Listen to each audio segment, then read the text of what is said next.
زوجها وبث منهما رجالا كثيرا ونساء واتقوا الله الذي تساءلون به والأرحام إن الله كان عليكم رقيبا يا أيها الذين آمنوا اتقوا الله وقولوا قولا سديدا يصلح لكم أعمالكم ويغفر لكم ذنوبكم ومن يطع الله ورسوله فقد فاز فوزا عظيما اما بعد. محترم حضرات اور پردہ نشین خواتین اسلام، رب العالمین کا مجھ پر اور آپ پر بے انتہا فضل و کرم ہے کہ آج اس نے مجھ کو اور آپ کو ماہ رمضان کے آخری عشرے کی یہ پہلی رات نصیب فرمائی ہے۔ رمضان المبارک کے آخری عشرے میں ہم اور آپ کو عبادت کرنی ہے اور شب قدر کو تلاش کرنا ہے، یعنی شب قدر کو پانے کی کوشش کرنا ہے۔ اس شب قدر کا اجر ہم اور آپ کو کیسے ملے گا، اور ہم اور آپ کو رمضان المبارک کی ان راتوں کی فضیلت کو کیسے پانا چاہیے، کیسے حاصل کرنا چاہیے، تو اس سلسلے میں کچھ بنیادی باتیں پہلے میں رکھ دوں، پھر اس کے بعد میرے اپنے عنوان سے متعلق کچھ باتیں آپ کے سامنے رکھوں گا۔ دیکھیے، سب سے پہلی بات یہ یاد رکھیے کہ اس رات میں بہت زیادہ اعمال اللہ کے نبی صلی اللہ علیہ وسلم نے نہیں بتائے، بڑے محدود اعمال بتائیں، اس طرح کہ کوئی بھی مسلمان وہ کر لے سکتا ہے اور کوئی بھی مسلمان اس فضیلت کو حاصل کر لے سکتا ہے، اور وہ ہے اس رات میں عبادت کر کے اللہ تعالیٰ کو راضی کر لینا۔ کیا عبادت کرنا ہے؟ اس رات میں قیام ہے، قیام جسے ہم تراویح کہتے ہیں۔ آدمی اگر امام کے ساتھ پورا قیام پڑھ لیتا ہے، از اول تا آخر امام کے ساتھ مکمل کر لیتا ہے، پیارے نبی صلی اللہ علیہ وسلم نے فرمایا من صلی مع الامام حتی ینصرف کتب له قیام لیلہ، جو آدمی امام کے ساتھ قیام کر لے یہاں تک کہ امام قیام سے فارغ ہو جائے، یعنی اخیر تک رہے اس کے ساتھ، تو پوری رات قیام کرنے کا اللہ آپ کو ثواب دے دے گا۔ تو اس کا مطلب کیا ہے معلوم آپ کو؟ اس رات میں جو اصل عبادت ہے آپ کی وہ ہے قیام، وہ تراویح۔ ہم نے جو اسے جاگنے کی رات بنایا ہوا، جگنے کی رات، یہ جگنے کی رات نہیں ہے، بلکہ آپ کو میں بتاؤں، کئی اہل علم نے یہ بات واضح طور پر بیان کی ہے کہ کوئی آدمی اگر صرف قیام کر لیتا ہے اور سو جاتا ہے تو کیا اس کو یہ ثواب مل سکتا ہے؟ کہا بالکل مل سکتا ہے، اگر قیام پورا وہ امام کے ساتھ کر لیتا ہے۔ ہاں یہ ہے کہ اللہ کے نبی صلی اللہ علیہ وسلم کا طریقہ یہ تھا کہ رات میں عبادت زیادہ سے زیادہ کرتے تھے، یعنی رات کو زندہ رکھتے تھے عبادت کے ذریعے۔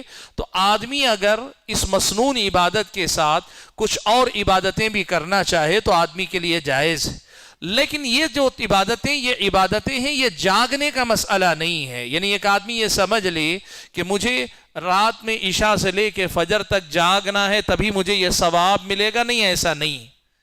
آپ اگر پوری رات عبادت کرتے ہیں تو آپ کو ثواب ملے گا، لیکن اگر آپ کے پاس عبادت کا وقت مان لیجئے کہ پوری رات میں آپ صرف 1 گھنٹہ عبادت کر پا رہے ہیں، قیام کے علاوہ 1 گھنٹہ عبادت کر پا رہے ہیں، آپ کے لیے بہتر ہے کہ عشاء کے بعد 1 گھنٹہ عبادت کر لیجئے اور جا کے سو جائیے، پھر اٹھ کے آ کے قیام کر لیجئے، کافی۔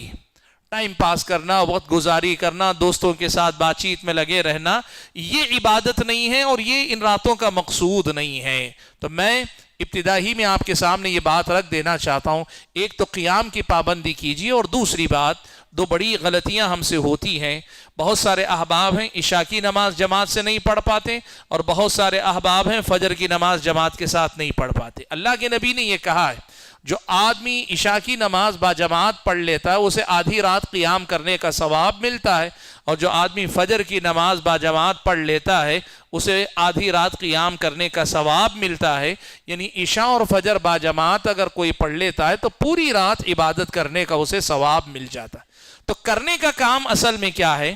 عشاء اور فجر با جماعت پڑھیے۔ دوسرے نمبر پر کرنے کا کام کیا ہے؟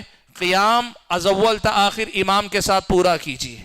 اور تیسرے نمبر پر کرنے کا کام کیا ہے؟ اللہ کے نبی نے حضرت عائشہ کو حدیث میں دعا سکھائی، کہا جب شب قدر کی تلاش میں عبادت کرو یہ دعا پڑھو، اللہم انک عفو تحب العفو فاعف عنی۔ یہی آپ کی اصل عبادت، یہی اصل آپ کی شب قدر کی تلاش ہے، یہی اصل میں آپ کی طاق راتوں کی عبادت ہے۔ اس کے علاوہ قرآن پڑھنا، نوافل پڑھنا، دعا کرنا، ذکر و اذکار میں بیٹھنا، اللہ کی حمد و ثنا بیان کرنا، توبہ و استغفار کرنا، پیارے نبی صلی اللہ علیہ وسلم پہ درود بھیجنا، یہ سب نفل عبادتیں ہیں۔ یہ عبادتیں بھی آپ کیجئے، لیکن اصل عبادتوں میں خلل آئے بغیر یہ عبادتیں کیجئے۔ ایک آدمی مثال کے طور پر مغرب کے بعد کھانا سحری کھا کے سو جاتا ہے اور سیدھے 12 بجے اٹھ کر آ کر اب عبادت کر رہا ہے 2 بجے تک قیام سے پہلے، نہیں، آپ نے بہت غلط کیا۔ وہ 2 گھنٹے کی عبادت سے زیادہ بہتر یہ تھا کہ آپ عشاء کی نماز جماعت کے ساتھ پڑھ لیتے۔ تو یہ جو باتیں ہیں، ان باتوں کا خیال رکھتے ہوئے اس عشرے میں اللہ تعالیٰ کی رضا اور خوشنودی حاصل کرنے کی کوشش کیجئے۔ اللہ سے میری یہ دعا ہے کہ اللہ تعالیٰ ہم اور آپ کو ان باتوں کو یاد رکھنے کی توفیق عنایت فرمائے۔ حاضرین گرامی قدر، آپ میں سے اکثر حضرات جانتے ہیں جو یہاں روزانہ نماز تراویح پڑھتے ہیں، ہم نے اس رمضان میں ایک عنوان لیا ہے جو ہر سال کی طرح ایک عنوان لے کر اس کے مختلف مسائل ہم سنتے ہوئے آگے بڑھتے ہیں۔ اس رمضان میں ہم نے رسوم و رواج، یعنی ہمارے سماج میں جو رواج چل پڑے ہیں، جو رسمیں کی جاتی ہیں، جن کا دین سے کوئی تعلق نہیں، اسلام سے کوئی رشتہ نہیں، بلکہ مسلمانوں کی تہذیب اور کلچر سے اس کا کوئی لینا دینا نہیں، ایسی رسمیں، ایسے رواج کہاں کہاں ہماری زندگیوں میں پائے جاتے ہیں، یہ ہم جان رہے ہیں، سیکھ رہے ہیں، تاکہ ان رسم و رواج کا خاتمہ کیا جا سکے، ہماری اور آپ کی زندگی میں اللہ کا دین آئے، رسم و رواج نہ آئے۔ آبا و اجداد سے ہم نے جو بھی سیکھا ہے اس میں سے جو صحیح چیزیں ہیں ان پہ باقی رہیں، جو غلط چیزیں ہیں ان کو نکال باہر کریں، یہ ہمارے اور آپ کی ان دروس کا مقصد ہے۔ کل تک ہم نے شادی بیاہ کی رسموں کا تذکرہ جاری رکھا ہوا ہے۔ کل تک میں نے آپ کے سامنے شکرانے کی رسم تک بات کی تھی، شکرانے کی جو رسم ہے۔ آج میں گفتگو کو جاری رکھتا ہوں شادی بیاہ، یعنی شادی کا جو دن ہے یا شادی کی جو رسمیں ہیں اس دن سے متعلق بہت ساری رسموں کا تذکرہ کرنا چاہتا ہوں۔ بھائیو، جو رسمیں ہمارے سماج میں ہیں ان میں سے سب سے پہلی رسم ہے دلہا اور دلہن کو گھر کے اندر ان کے اپنے جو خاص رشتہ دار، بڑی بہنیں ہیں، فلاں ہیں، وہ جو ہے چکسا لگا کے نہلاتی ہیں، خوشبو آنے کے لیے چکسا لگا کے نہلاتی ہیں۔ بات یاد رکھیے، چکسا لگانا غلط نہیں، یہ خوشبودار چیز ہے، پاؤڈر ہے، استعمال کیجئے جس سے خوشبو آئے، کوئی حرج کی بات نہیں۔ لیکن مصیبت یہ ہے، مسئلہ یہ ہے کہ اسے باقاعدہ رسم کے طور پہ منایا جاتا ہے، اس میں ترتیب ہے باقاعدہ۔ بھائی ہے تو بھائی کو کون نہلائیں گے؟ لڑکا دولہا ہے تو دولہے کو نہلانے والی خاندان کی عورتیں وہ متعین ہیں، اور ادھر دلہن کو نہلانے والی عورتیں متعین ہیں۔ غلط ہے یہ ساری رسمیں۔ یقیناً دونوں کو نہانا ہے، شادی کا دن ہے، پاک صاف ہو رہے ہیں، نہا رہے ہیں، خوشبو بھی استعمال کر رہے ہیں، بالکل صحیح ہے، کوئی حرج کی بات نہیں۔ لیکن اس کے لیے یہ رسم بنا لینا کہ دلہا حمام میں کھڑا ہے، دلہن حمام میں ہے، اب خواتین جا رہی ہیں، کوئی لگا کے آ رہی ہے، کوئی نہلا کے آ رہی ہے، فلاں کر رہی، اسلامی شریعت میں اس سے کوئی لینا دینا نہیں۔ مسلمانوں کا یہ کلچر ہے نہیں، یہ سارے غیر مسلموں ہندوؤں کی رسمیں، یہ ہندوؤں کے طور طریقے ہیں جو مسلمانوں نے اپنائے ہیں۔ اگر آپ کو یقین نہیں ہوتا تو فلموں میں ہندوؤں کی شادیوں کا جو منظر ہوتا ہے، یا آپ کے پڑوس میں شادیوں کا جو منظر ہوتا ہے، یا آپ جو کچھ دنیا میں دیکھتے ہیں ان سب کے اندر پوچھ کر دیکھیے، جو لوگ دیکھنے والے لوگ بتاتے ہیں یہ ساری رسمیں وہ ہیں جو غیر مسلم کرتے ہیں، اور مسلمان ان کو دھڑلے سے کرتے ہیں۔ ایک تو یہ شادی کے دن غسل دینے کے لیے جو رسمیں کی جاتی ہیں یہ رسمیں۔ دوسری چیز ہے جو رسموں میں ہمارے اور آپ کے سماج میں ہے، وہ ہے دلہا اور دلہن کی تیاری میں کچھ چیزوں کا داخل ہونا۔ جیسے امام ضامن کے نام پر ایک یہاں پر پٹا باندھا جاتا ہے، ایک پٹا یہاں باندھا جاتا ہے، اور صرف یہ ایک ہی نہیں، باندھنے والے کمر پر بھی باندھتے ہیں، باندھنے والے گلے میں بھی باندھتے ہیں، لیکن ہاتھ میں باندھتے ہیں۔ یہ امام ضامن کیا ہے معلوم آپ کو؟ امام ضامن کا مطلب ہوتا ہے شیعوں کا عقیدہ ہے، سنیوں کا بھی نہیں، شیعوں کا عقیدہ۔ اور یہ جو سنی جتنے ہمارے یہ کرتے ہیں نا، یہ شیعوں سے لی ہوئی رسمیں اور سنی سمجھ کر کرتے ہیں اسے۔ امام ضامن کا مطلب شیعوں کا عقیدہ یہ ہے کہ وہ اللہ کے نبی کے بعد ابو بکر، عمر، عثمان کی خلافت کو نہیں مانتے. وہ یہ مانتے ہیں کہ اللہ کے نبی کے بعد حضرت علی، پھر حضرت حسن و حسین، اور ان کے بعد ان کے فرزند زین العابدین، اور ان کے فرزند ایسے 12 اماموں کا سلسلہ چلتا. ان اماموں کے بارے میں ان شیعوں کا عقیدہ غلو کے درجے کا، اور غلو کا مطلب کیا ہے معلوم؟ انبیاء سے زیادہ افضل مانتے ہیں. اماموں کو وہ انبیاء سے افضل مانتے ہیں، اور ان اماموں کے بارے میں یہ عقیدہ ہے اس کائنات کا نظم ان کے ہاتھ میں، ان کے کنٹرول میں. امام ضامن کا مطلب یہ ہوتا ہے اس امام کے نام پہ یہ پٹا پہن لیتا ہے کہ اب یہ امام آپ کے معاملات کی ضمانت دے رہے ہیں، گارنٹی دے رہے ہیں. یعنی امام کی گارنٹی، اللہ کی گارنٹی نہیں، نعوذ باللہ من ذالک. یہ اماموں کی گارنٹی. کھلا شرک ہے، کھلا شرک ہے یہ کوئی امام ضامن پہننا. غیر اللہ سے مدد لینے والی بات ان معاملات میں جو غیر اللہ کے ہاتھ میں نہیں، اختیار میں نہیں. امام ضامن باندھنا یہ جو ہے شادی کے دن کی رسموں میں سے بڑی اہم رسم ہے، اور جو لوگ پہنتے ہیں شرکیہ رسم ہے. اور میں نے پرسوں بھی آپ کے سامنے کہا، جس زندگی کا آغاز شرک کر کے اللہ کی نافرمانی سے ہوگا، اس میں جھگڑے، فساد، طلاق، خلا نہیں ہوں گے تو کیا ہوں گے اللہ کے بندو؟ اللہ کو ناراض کر کے یہ ساری رسمیں کرتے ہیں تو پھر کیسے جو لوگوں کی زندگی میں خیر و برکت آ پائے گی؟ اچھا، اس کے بعد دولہے کی جو تیاری ہے، اس تیاری میں صحرا جو پہنتے ہیں نا، پھولوں کا صحرا. یہ بات یاد رکھیے گا، پھول خوشبو کا ہے، آدمی رکھے اپنے پاس، خسوں گے، کوئی حرج کی بات نہیں. آپ اپنے کمرے میں پھول رکھ لیں جس سے خوشبو آتی رہے، کوئی حرج کی بات نہیں. لیکن خوشی کے موقع پر یہ جو ہار پہنتے ہیں، یہ جو صحرا پہنتے ہیں، یہ ہندوؤں کی رسمیں، اور ہندوؤں میں بھی خاص طور پر ہندوؤں کے مخصوص کچھ طبقات ہیں. جیسے آپ جانتے ہیں برہمن، شتریہ، ویش، شودر. تو اس میں سے جو خاص طور پہ شتریہ مانے جاتے ہیں، اس طبقے سے تعلق رکھنے والے بہت سارے ہمارے ہندوستان کے اندر قبائل ہیں. یہ لوگ اپنی شادیوں میں پھول پہنتے ہیں، اور اس کے پیچھے ان کے اپنے عقائد اور تصورات کی اپنی دنیا. میں اس تفصیل میں نہیں جانا چاہتا.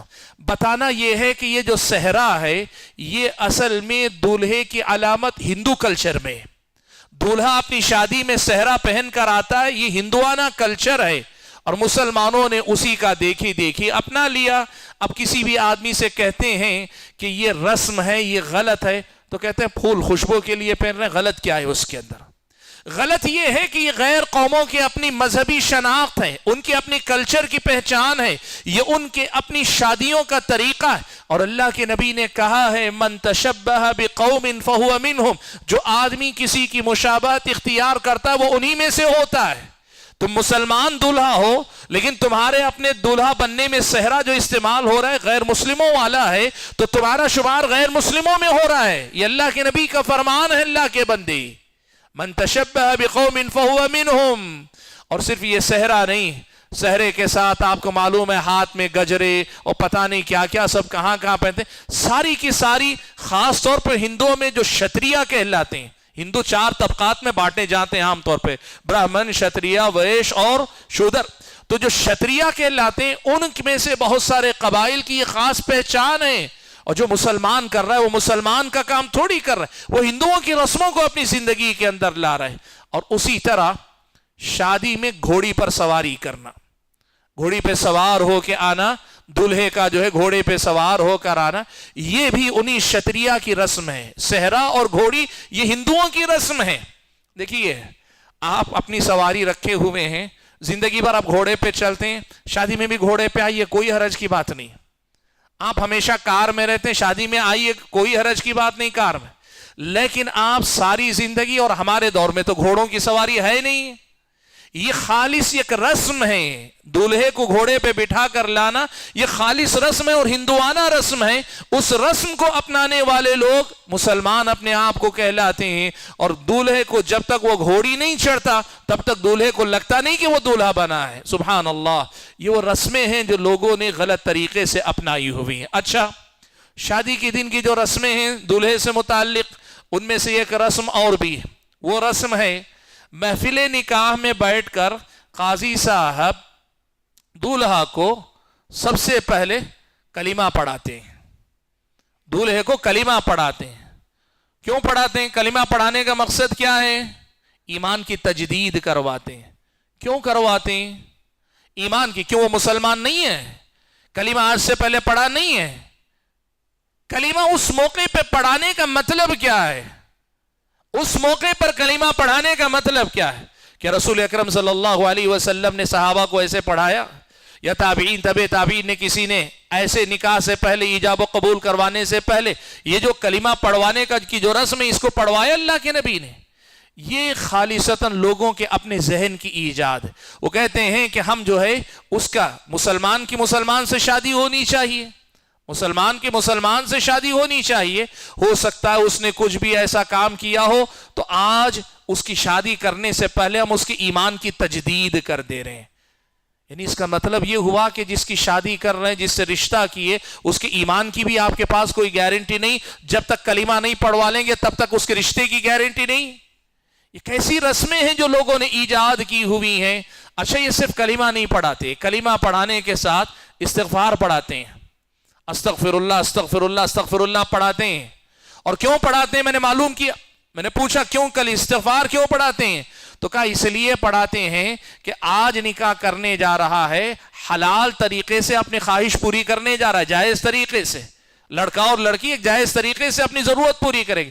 آج سے پہلے ہو سکتا ہے اس نے زنا کیا ہو، بدکاری کی ہو، غلط طریقے پر گیا ہو۔ اب استغفار پڑھا کر پہلے ہم اس کو پاک کر رہے ہیں، اس کے بعد نئے پاکیزہ رشتے میں ہم بھیجنا چاہ رہے ہیں۔ اگر ایسا ہی ہوتا تو دین میں ہر آدمی کیا کرتا؟ اپنی اپنی سمجھ سے کچھ نہ کچھ اضافہ کر لیتا۔ آج یہ مسئلہ ہے کہ دین کا جو اصل طریقہ، ایجاب و قبول کا سادہ طریقہ، اس کو اہمیت نہیں دی جاتی۔ یہ ساری باتیں بڑی اہمیت کی حامل ہیں، اور یہ سارے رسم و رواج لڑکے کے ساتھ کیے جاتے ہیں اور بھری محفل میں کیے جاتے ہیں، استغفار پڑھایا جاتا ہے۔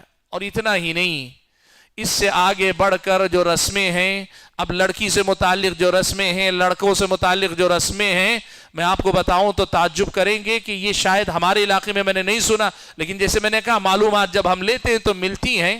لڑکی جب گھر سے رخصت ہوتی ہے نا، لڑکی جب گھر سے رخصت ہوتی ہے تو گھر سے رخصت ہوتے وقت چاول اس کے ہاتھ میں دیے جاتے ہیں، اور وہ چاول پیچھے اچھال کر اپنے گھر سے رخصت ہوتی ہے۔ خالص ہندوانہ رسمیں، ہندوؤں کی رسمیں، مسلمان کرتے ہیں یہ سارے کام۔ چاول دیں اور چاول گھر میں وہ اچھال کر جائے۔ میں نے کہا کیوں اچھالتی ہے؟ مطلب یہ چاول اچھالنے کا مطلب کیا؟ کہا اس کا مطلب یہ کہ لڑکی جس دن گھر سے بیاہ دی جاتی ہے وہ پرایا دھن ہو جاتی، یعنی جس دن اس کا نکاح کر دیا جاتا ہے، آج تک ہماری بیٹی تھی، آج سے وہ ہمارے لیے پرایا ہو گئی، پرائی ہو گئی۔ وہ یہ پھینک کر، چاول پھینک کر یہ اظہار کرنا چاہتی ہے، آج تک جو میرا گھر تھا میں نے اسے اپنے پیٹ پیچھے چھوڑ دیا، اس گھر کو اب آج کے بعد یہ میرا گھر نہیں، اب جو کچھ ہوگا میرا گھر میرے شوہر کا گھر ہی ہے۔ سننے میں بہت اچھا لگتا ہے، لیکن لڑکی پر اس سے بڑا ظلم نہیں ہے۔ جو لوگ یہ سمجھتے ہیں نا، ہمارے سماج میں بھی بہت سارے ایسے ظالم بھائی ہیں جو یہ مانتے ہیں کہ ہم نے شادی کروا کے دے دی تو ہمارا حق ختم ہو گیا، اب آج کے بعد وہ ہو گئی پرائی، ہماری کوئی ذمہ داری نہیں۔ یاد رکھو، لڑکی باپ کی ذمہ داری ہوتی ہے، اور پھر شادی کے بعد وہ شوہر کی ذمہ داری ہوتی ہے۔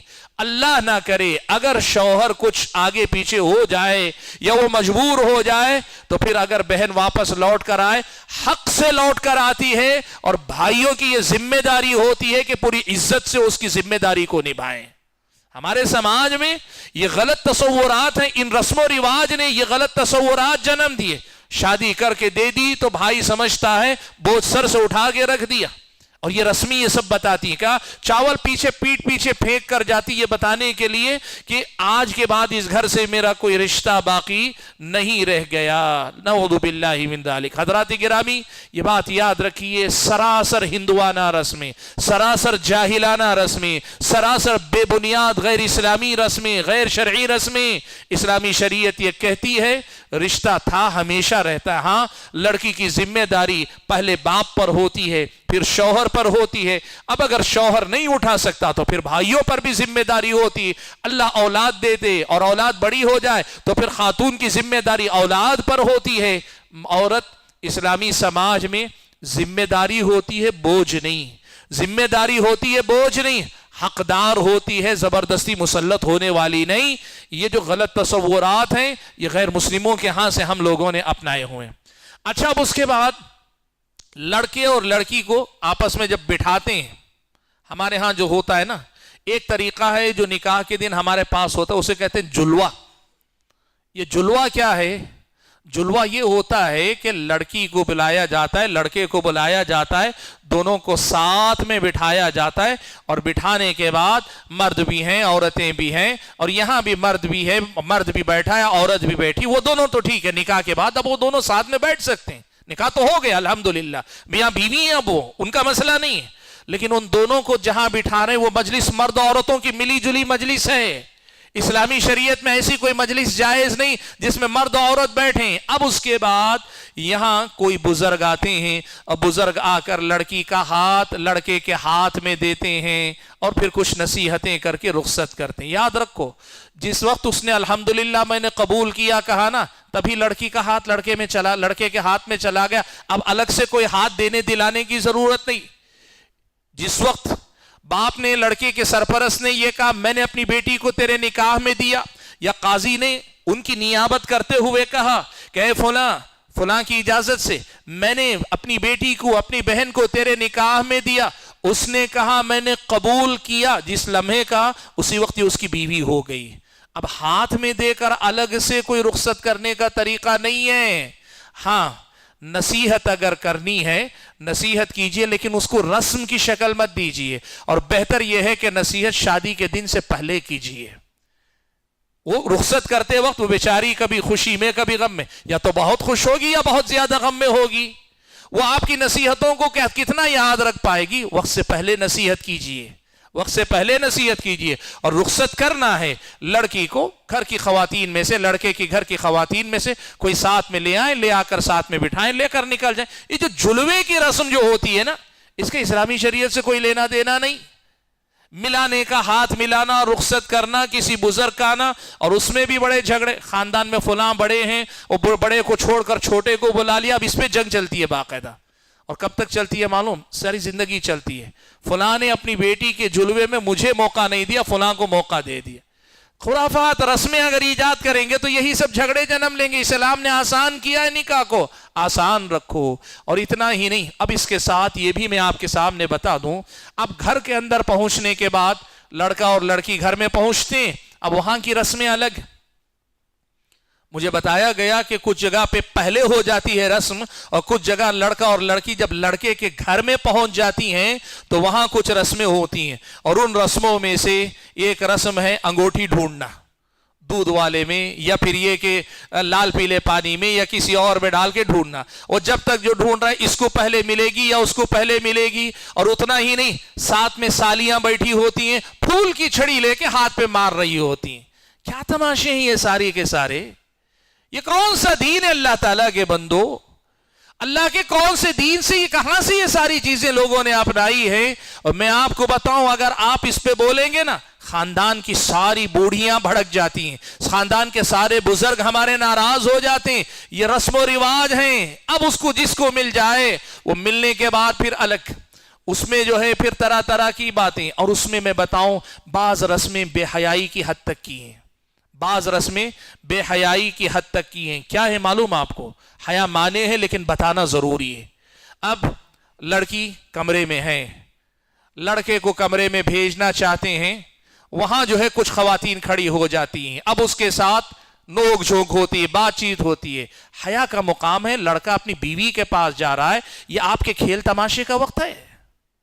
مطلب حیا نام کی کوئی چیز نہیں، شرم نام کی کوئی چیز نہیں، یہ میاں بیوی کے خاص معاملات ہیں، پردے میں ہونے چاہیے، پورے خاندان کو معلوم ہونا چاہیے، پورے خاندان کے سامنے۔ اب وہ لڑکا آتا ہے تو پہلے اس کو جانے نہیں دیتی، اور جانا چاہے تو اتنے روپیے دو تب جانے دیں گی۔ اور میں سنا، مجھے یقین مانیے بہت برا لگا، لیکن میں بولوں گا اس لیے کہ جب بولیں گے تبھی سمجھ میں آتا ہے۔ سنا یہ تک کہتی ہیں پہلے گارنٹی دو، پہلے بیٹا دو گے تبھی اندر جانے دیں گے، اس کے ہاتھ میں ہے، بیٹی دو گے تبھی جانے دیں گے۔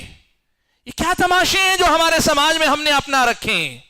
یہ ہیں شادیاں جو ہمارے اور آپ کے خاندانوں میں ہوتی، ہمارے اور آپ کے کلچر میں ہوتی، ہمارے اور آپ کے پڑوس میں ہوتی، کہیں کم ہوتی کہیں زیادہ ہوتی، رسمیں سب جگہ ہوتی۔ یہ مصیبت ہے اللہ کے بندو، یہ وہ رسم و رواج ہیں جن لوگوں نے ان شادیوں کا بیڑا غرق کر کے رکھا ہے، بے حیائی کا مقام بنا کے رکھا ہے۔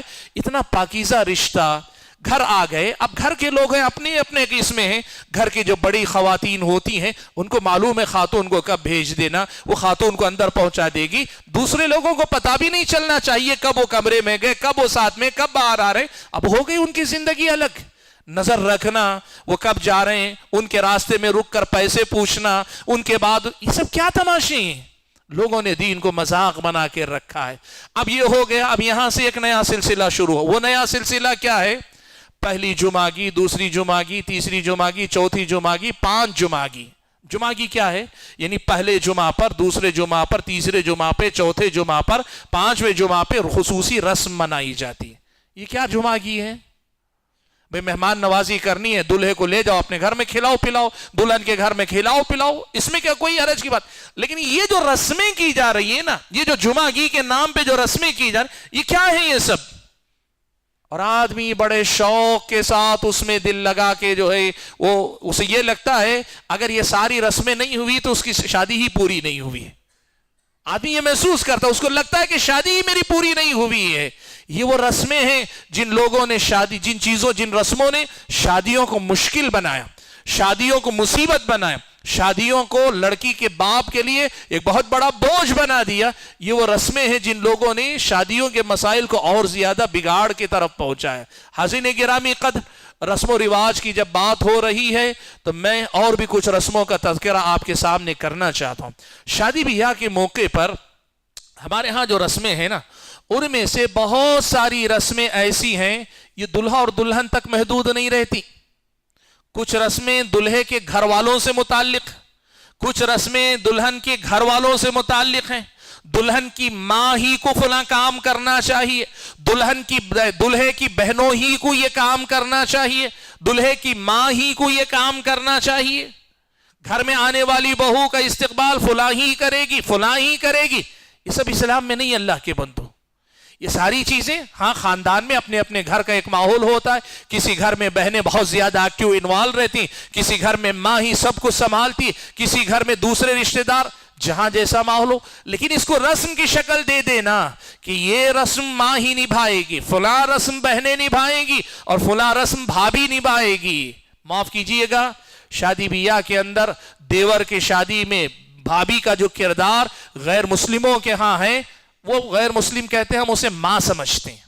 غیر مسلموں کے ہاں یہ ہے کہ بھابھی جو ہے ماں مانی جاتی ہے، ماں کے درجے میں۔ اسلامی شریعت ہم اور آپ کو بتاتی ہے الحم والموت، دیور موت ہے، یعنی اجنبی لوگوں سے جتنا پردہ ہے اس سے کہیں زیادہ اپنے دیور سے پردہ کرنا، اپنے جیٹ سے پردہ کرنا، خطرہ وہاں زیادہ ہے۔ اسلامی شریعت میں بھابھی کبھی ماں نہیں ہوتی، بھابھی کبھی ماں کا مقام نہیں لیتی، وہ آپ کی مدد کر سکتی ہے، آپ کی خدمت کر سکتی ہے، آپ ایک دوسرے کے خیرخواہ ہو سکتے ہیں، لیکن پردہ اس کا لحاظ ہونا چاہیے۔ لیکن آپ دیکھو ہماری شادی بیاہ میں بھابھیوں کا اپنے دیوروں کے ساتھ یا جو ہے اپنے جیٹ کے ساتھ یہ جو معاملے ہیں، یہ سب کیا رسم و رواج ہیں؟ اسلامی شریعت کی کتنی مخالفتیں ہماری نکاح اور شادی میں پائی جاتی ہیں، آپ اندازہ لگا کر دیکھیں۔ حاضرین گرامی قدر، میں نے جیسے کہا بہت ساری رسمیں جو لڑکے کی ماں بہن اس کے متعلقین سے جڑی ہیں، بہت سی رسمیں لڑکی کی ماں اس کے بہن اس کے متعلقین سے جڑی ہوئی ہیں، اور بعض رسمیں ہیں لڑکی کے بھائی سے متعلق جڑی ہوئی۔ جیسے مثال کے طور پر آپ کو ایک مثال میں آپ کو بتاؤں، شکرانے کا کل میں نے ذکر کیا۔ اب شکرانے میں جب تحفے جاتے ہیں نا، اور اس میں جہیز بھی جاتا ہے، جہیز کے رسم پہ میں انشاءاللہ اگلے درس میں بات کروں گا، جہیز بھی جب جاتا ہے تو اس میں لڑکا جو لڑکی کا بھائی ہے وہی قرآن رحل کے ساتھ اپنے سر پہ اٹھا کے باکس لے کر وہی جائے گا۔ یہ سب کیا تماشے ہیں اللہ کے بندو؟ یہ سب کون سا دین ہے؟ اور آپ یہ سب چیزیں سوچ کر ذرا بتاؤ، کیا امت مسلمہ واقعی معنوں میں اللہ کے دین پہ چل رہی ہے؟ کیا مسلمان اللہ کے دین پر چل رہے ہیں؟ اور جب اتنی خرافات پہ چلیں گے تو کیا پھر دشمن ہم سے زیادہ طاقتور نہیں ہوگا؟ اللہ ناراض ہو کر ہماری مدد سے اللہ تعالیٰ رک نہیں جائے گا؟ اللہ مدد کرنے سے منع نہیں کر دے گا؟ یہ مصیبتیں ہیں، اسے آپ بظاہر میں دیکھ رہا ہوں، میں جب بتا رہا ہوں تو آپ میں سے بعض بھائیوں کو ہنسی بھی آ رہی، مسکراہٹ آتی ہے، میں اس کو غلط نہیں کہہ رہا ہوں، لیکن سچ اگر کہیں تو ہنسنے سے زیادہ فکر مندی کی بات ہے ہمارے لیے۔ ہنسی آ رہی ہے اس لیے کہ مضحکہ خیز ہیں، ہنسانے والی ہیں یہ رسمیں، اس میں کوئی غلط نہیں، آپ کو ہنسی آ رہی، لیکن اگر ہم سمجھ سکیں نا یہ ہنسنے کی نہیں فکر مندی کی بات ہے کہ دین کہاں چلا گیا اور ہم کہاں کس دنیا میں آ گئے، رسم و رواج نے ہمیں کہاں پہنچا دیا، ہم کیسی زندگی جی رہے ہیں، ہماری زندگی کن چیزوں میں گھری ہوئی۔ دین مختصر تھا، آسان تھا، واضح تھا، ہر چیز معقول سمجھ میں آنے والی، اتنی آسان، اس کو چھوڑ کر کیسی کیسی خرافات میں ہم اور آپ گر گئے۔ حاضرین گرامی قدر، بات لمبی ہوگی، 1 گھنٹے سے زیادہ وقت ہو گیا ہے، میں زیادہ لمبی بات نہیں کرنا چاہتا، لیکن جو بات آج آپ کے سامنے رکھنا چاہ رہا تھا وہ یہ کہ رسم و رواج کے باب میں شادی بیاہ سے، شادی کے دن سے متعلق یہ رسمیں، اور ہر درس کی طرح آج پھر یہ دہراؤں گا، جو میں بتایا یہ پوری رسمیں نہیں، جو ہوتی ہیں اس سے زیادہ رسمیں۔ آپ ہی سے اگر پوچھ لوں 4-6 رسمیں آپ مزید میرے سامنے گنا دیں گے۔ بتانے کا مقصد ساری رسموں کا تذکرہ کرنا، ہر رسم کے پیچھے کیا ان کے خیالات ہیں یہ بتانا نہیں، یہ بتانا ہے کہ کیسے کیسے رسم و رواج میں ہم گھرے ہوئے ہیں، ان سے ہمیں باہر نکل آنے کی ضرورت ہے۔ اللہ کے دین پر، وہ جو سادہ دین، فطری دین، آسان دین، خوبصورت دین، آسانیاں پیدا کرنے والا دین، اور وہ دین جو ہر آدمی کو پسند آئے۔ آپ اسلامی شریعت کے مطابق نکاح کی بات کیجئے، دنیا میں کوئی ہنسے گا نہیں، متاثر ہو جائے گا۔ عبادت کرتے مسلمان کو دیکھے غیر مسلم متاثر ہو جائے گا، اور شرعی طریقے سے سادگی کے ساتھ جو اسلامی شادی ہوتی، کسی غیر مسلم دوست کو آپ اپنے لا کر دکھا دیجئے، وہ اس سے متاثر ہوئے بغیر نہیں رہ پائے گا۔ ہم نے شادیوں کو کہاں سے کہاں پہنچا دیا۔ بہرحال بات لمبی ہوگی، میں یہ بات آپ کے سامنے کہتے ہوئے آج اپنے درس کو روک لیتا ہوں۔ آج کے درس میں ہم نے شادی کے دن سے متعلق رسوم و رواج کا تذکرہ کیا، ابھی بھی کچھ مسائل رہ گئے، شادی سے متعلق ایک اور درس رکھوں گا، اس کے بعد انشاءاللہ کچھ نئے رسم و رواج، یہ جو عرس ہے، فاتحہ ہے، یہ جو ہم لوگ جو دیکھتے ہیں برسی منائی جاتی، یہ سب رسمیں کیا ہیں، کہاں سے آئیں، کیوں آئیں، ان کی حقیقت کیا، اس پر ہم انشاءاللہ آگے کے درس میں بات کریں گے۔ ایک درس اور شادی اور اس سے متعلق جڑے کچھ مسائل سے متعلق ہے۔ اللہ سے دعا کیجئے کہ اللہ تعالیٰ مجھے اور آپ سبھی حضرات اور خواتین کو ان تمام رسم و رواج کو پہچان کر، ان خرافات سے خود نکل کر پوری امت مسلمہ کو، ہمارے اپنی بستی کے افراد کو، خواتین کو اس سے باہر نکالنے کے لیے محنت کرنے کی توفیق اللہ عنایت فرمائے۔ اللہ تعالیٰ صحیح دین پر ہم اور آپ کو چلائے، اور جو بھی دین کی باتیں ہم سیکھتے ہیں زندگی بھر یاد رکھ کر ان پر عمل پیرا ہونے کی توفیق عنایت فرمائے۔ آمین۔ وآخر دعوانا ان الحمد للہ رب العالمین۔